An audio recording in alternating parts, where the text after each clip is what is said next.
54 degrees at 8 o'clock. It's Tuesday, September 11th. I'm Lee Harris. Here's what's happening. It's primary day, and the polls are open in New York City. Sunshine today, the high 80, going down to 60 tonight. Z100, 852.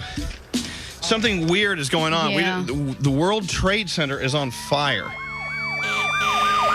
The World Trade Center has experienced an explosion. That smoke billowing out of the building in the upper floor. We got reports that it was a plane that struck the World Trade Center. This whole area is being shut down in pieces of debris.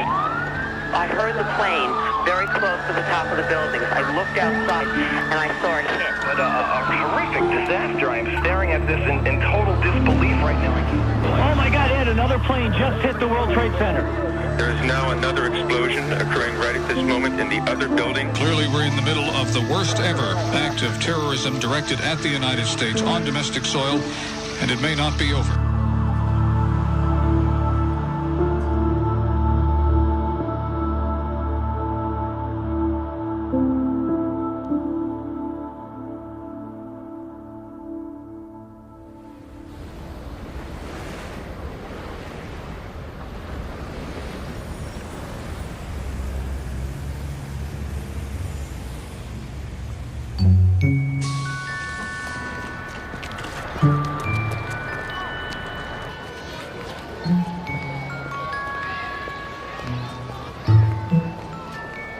I was like 7 or 8 years old when I started learning about September 11th. Because when I was younger, I didn't know anything. I didn't know what the Twin Towers were.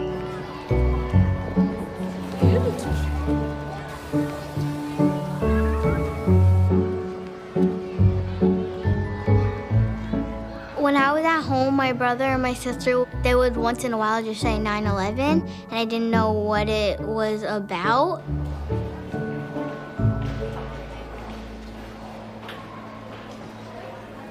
Personally, I don't know who did it, but I know it was a group of terrorists, and I think they had a leader. I read a book about it, and I forget the name.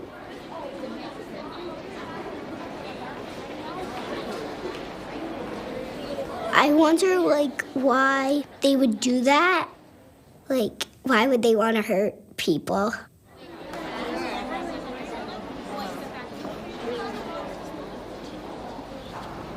I was very fascinated about the story, so I've always been interested in this topic. I think all kids should learn about this because history is not only what's in the past, it brings you to what America is today and how people live today. On 9/11 of 2001, I happened to be working on the 62nd floor of the North Tower. It's right about at this level, and we were in the southeast corner of the buildings. And at 8:46, suddenly there was a loud bang and a roar, and the building started shaking violently. What was your first reaction when you heard the first bang with your colleagues? Well, trying to steady myself and keep my footing and shock. Your first reaction is, what is happening? And in fact, we didn't see the plane coming because the plane came and hit this part of the building, and we were over here.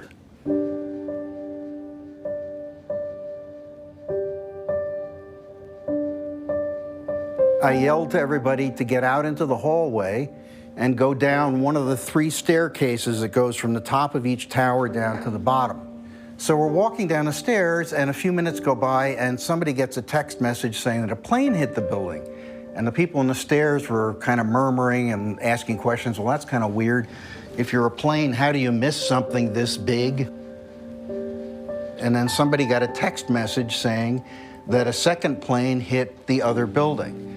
And now the reaction in the stairwell was very different, because now people realized that this was not an accident and that we were under attack. Finally got down to the ground floor, and I looked out on the plaza. Now the plaza, before 9/11, used to look like this. Now the police headquarters was 1 level below ground, right where my finger is. But I was there for about 10 minutes, and at 9:59, there was suddenly a loud roar. The South Tower was collapsing. That's a 110-story building, and each story is 1 acre in size. It took 11 seconds for that building to come down.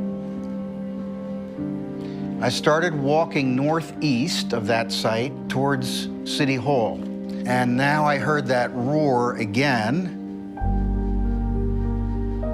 This time I knew it was happening. This was my tower coming down.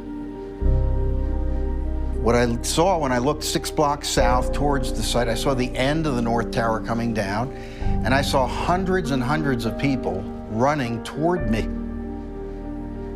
being chased by this giant multi-storied cloud that, because of the canyon effect in New York City, with all the big buildings, it was being pushed through the streets as if it were alive.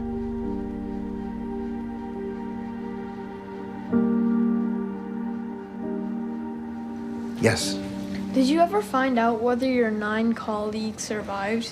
Oh, thank you for that question. We lost 84 people in the Port Authority, and we lost 4 people from my department, but we didn't lose anybody from my group, which I am so thankful for. How do you feel when you retell these stories? I don't feel bad talking about it, but there are times, certain times in your life where, you know, one piece of that story comes back to you and kind of gets you right here. I think it's very important to be educated about these things, because 9/11 to you may seem like this big, huge thing because you weren't here then.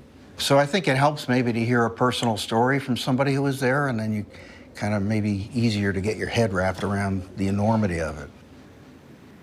I feel like September 11th was a day where the U.S. was caught off guard and devastated. They never thought that this would ever happen to them. Sometimes I see videos of 9/11, and then I can see like the terror in people's eyes and looking at the building just crashing down. I think the situation of 9/11 has a big impact on the way that my generation grows up now. It's way more different from how our parents' generations have grown up.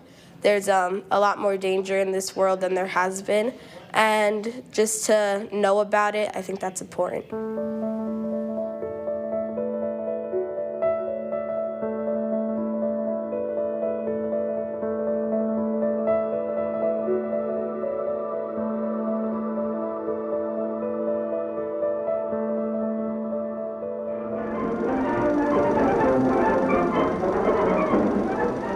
This is New York.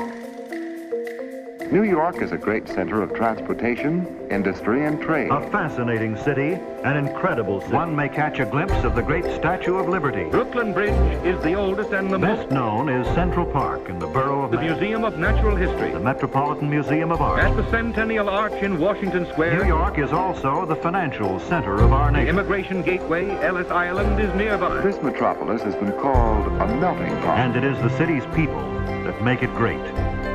But the greatness of New York is perhaps most spectacularly seen in its buildings. Many of these are called skyscrapers. The amazing Empire State Building. The Chrysler Building. Rockefeller Center. For New York is both a big city and a great city. A fabulous city, a fascinating city. That is the story of New York.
Twin Towers. Well, I learned in school that it was a symbol for America and that it meant a lot to us.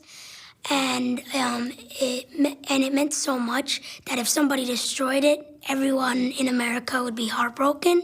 Well, we were learning it about in school a lot, and we were really curious to see the footage. So we typed in 9/11 attacks and stuff, like what happened that day. And we saw the first plane crash, and me and my friend were just thinking that's probably just an accident. Nobody would do that. And then we saw the second plane crash, and we were like, oh my God, that was definitely not an accident. Who would do that? I learned it when I was about in first grade, but I thought, oh, it was a mistake. It'll never happen again. And then once you come into the higher grades, 4th grade, 5th grade, and you learn more about it, and you learn, wow, this is serious. I think I still need to learn a little bit more.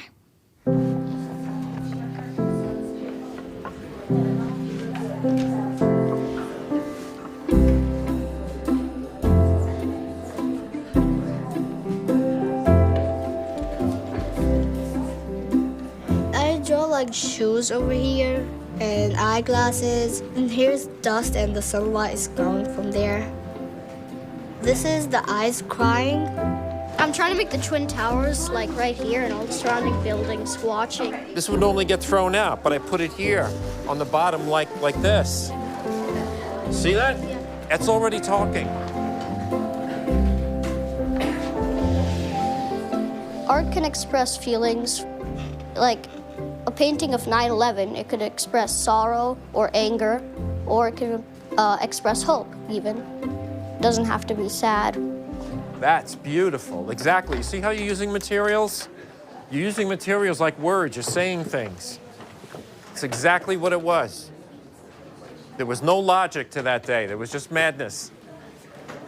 It's an art class. We've told them many different stories of 9/11. We basically ask them problem-finding questions.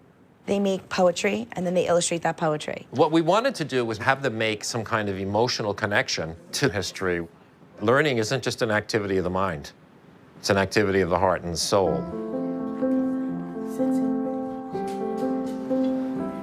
In an instant, my world was forever altered. Before my eyes, the birds seemed to choke on their song of notes.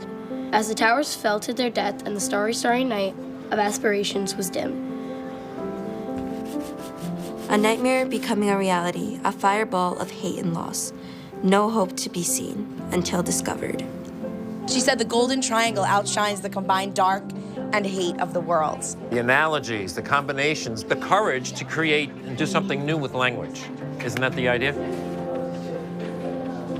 The two buildings divided by one plane, I could see all the lives of devastated families, all the power that used to be. It became the undenying sorrow that impacts the world today.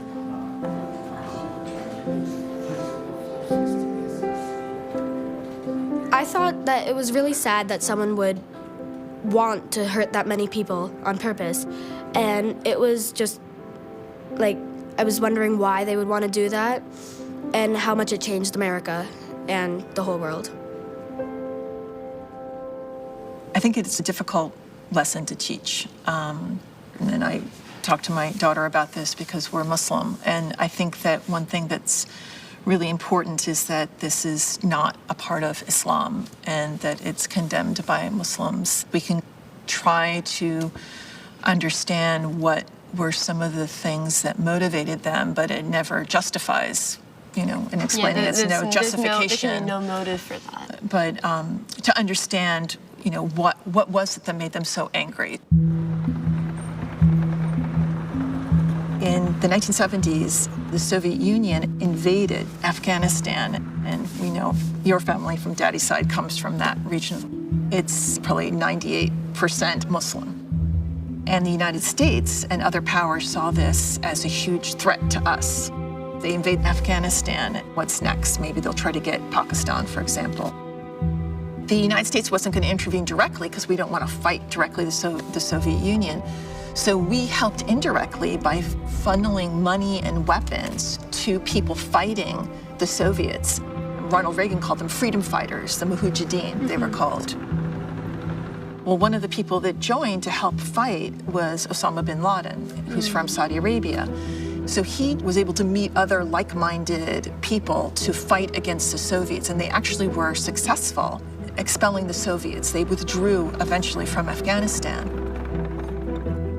But the war was really devastating, and so the country was very destabilized. Osama bin Laden stayed there and began to create what becomes known as Al-Qaeda. He had this idea that the West was to blame for all of these problems. He was very angry about it, and the only way to really stop the West from the ways that it had harmed, in his view, Muslim people was to use terror.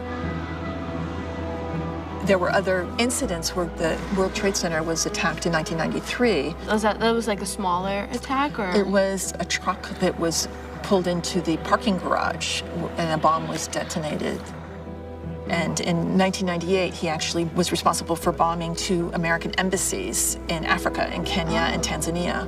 The FBI and the CIA knew that bin Laden was planning to attack the United States. He talked about it, but nobody, I think, in there could ever imagine what actually transpired.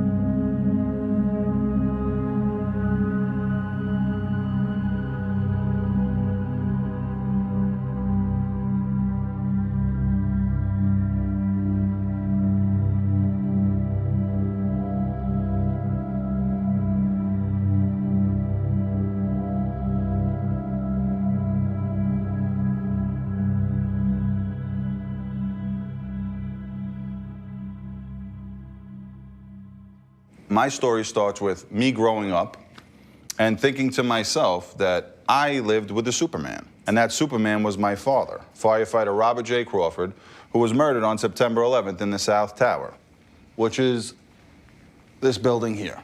Growing up having a father who was a firefighter, I got to experience a lot of things that most people don't get to experience. I got to go to work with my dad, and I would get to go sit at the table with them, and they make all of this food, this really good food, and I get to hang out with the guys and hear them tell stories about going into these burning buildings and saving these people.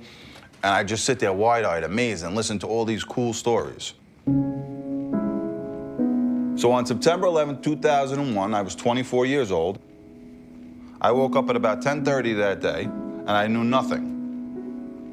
And I saw on the news that all the airports were shut down, no planes were allowed in the airspace, all the bridges and tunnels were closed. And as I was sitting there, I saw what I didn't know at the time was a video, it had already happened. I saw a plane fly into the South Tower of the Trade Center. I then saw the South Tower collapse, and then the North Tower collapsed. And I couldn't believe what I was seeing. Now, at this point in my life, my father is a firefighter, my brother is a cop, and my sister is a cop. 3 first responders in my family, all 3 who were working that day. It took till 2 o'clock the following morning for my brother to be able to get through to me. And obviously, I was very happy to hear his voice. He told me he was okay, and that Rachel, our sister, was fine, but we can't find Dad.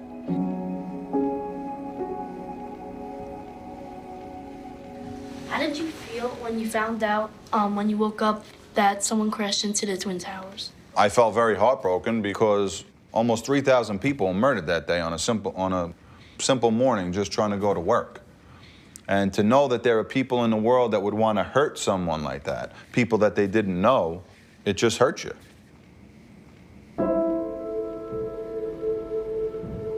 So me and my brother hopped in a squad car. We came down to the site. We ran to the first group of firefighters that we could see. And we asked them, Bobby Crawford, 11904, Safety Battalion, have you seen anything? Have you heard anything? And they said, no, but ask this group of guys. And we went to the next group of firefighters, and then to the next, and then to the next. So these 2 buildings, those were 110 stories high. When they collapsed down to about 7 stories. You could see that dust plume from when those buildings collapsed. You could actually see that from outer space. Being there, I can't even believe what it looked like, and I was there. A picture doesn't do it justice because I saw it. I walked through it, and it was basically like being on another planet. I just realized that nobody was going to ever come out of this site alive ever again. And one of those people was my father.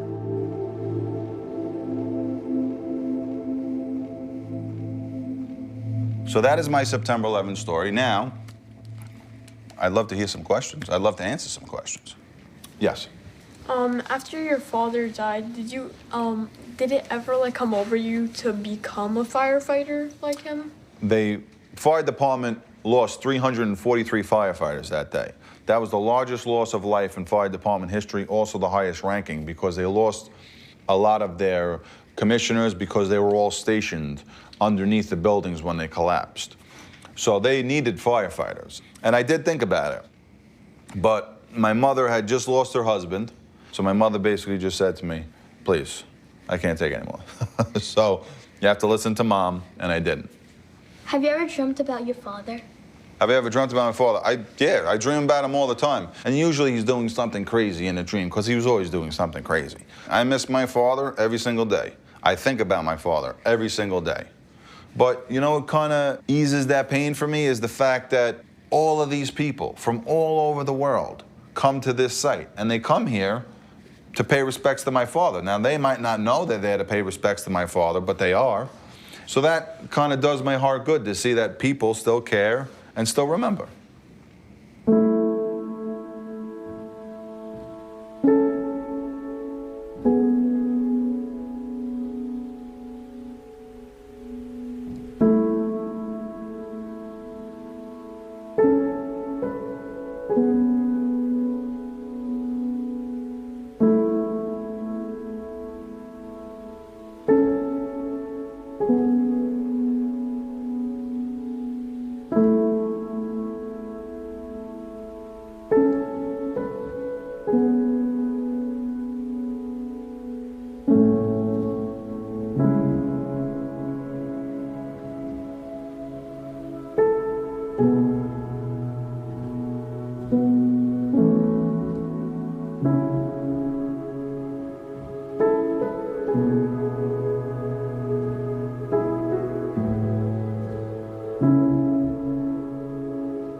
Think about 3 billion pounds of rubble, 3 billion pounds of hate, of darkness, of violence and destruction. You're walking through a rainstorm of paper, a snowstorm of ash. The trees that were at ground zero, covered and filled with ash and rubble and concrete dust, and traces of pants and shirts and newspapers and lunch bags and sneakers. 30 days. After 30 days of searching, they found nothing, nothing alive. One day, this woman notices that there's this branch coming up out of the ground. It wasn't like you saw a whole trunk. And there's this branch with a leaf on it, and she calls out to the other rescue workers, and there was this frenzy of excitement. It's like they found something alive, and they start digging away slowly, and this trunk, it's scorched, it's burnt, it's torn, it's ripped, it's dead. But this branch with the leaf is still alive. And they didn't see a whole tree. We want to remind you. What they saw was this little blade of a branch, this little expression, this power, this gorgeous thing. And this thing still lived under all of that after 30 days. It says something about the spirit of life, and that spirit of life is in your teachers, it's in the people in this room, it's in you.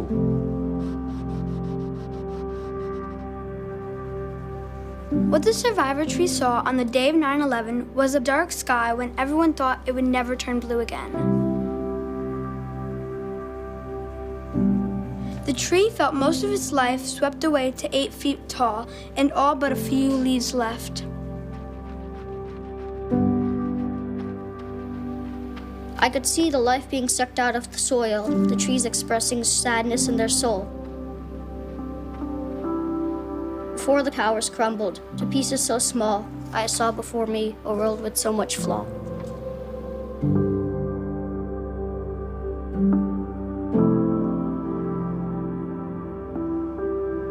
So they carefully excavate it, and they decide they're taking it to the nursery. They're going to give it a chance. It survives. 10 years later, it's 30 feet. It doesn't even usually grow to 30 It doesn't even usually grow to 30 feet. So now they decide it's ready to go back to ground zero.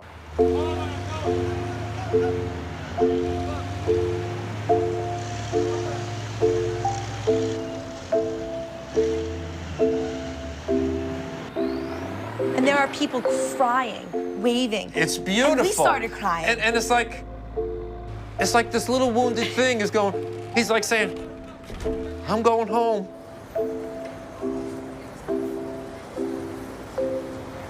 Hi, everybody. My name is Richie Cabo. I'm the director of the Citywide Nursery for New York City Department of Parks. And I'm the one who, with a staff of wonderful workers from the Parks Department, helped to save this tree. Imagine, the World Trade Center fell on top of a 30-foot tree. So it was our job to try to bring it back. People will come from all over the world to see this tree. This tree was the last living thing pulled out of the ground. Now it's 30 feet tall. It has white flowers that grow. Just think about it. Something like so beautiful was once something that you thought would never survive. Something so small became something so big. It's a miracle that this tree actually survived like 3 billion pounds of rubble. To me, I think that can mean that through bad days, no matter how bad it gets, that shouldn't make you scared to keep living your life, to go on. If you went through this horrible tragedy, you have to look for the hope in it, like everything good that came out of it, everything good that came out of that rubble.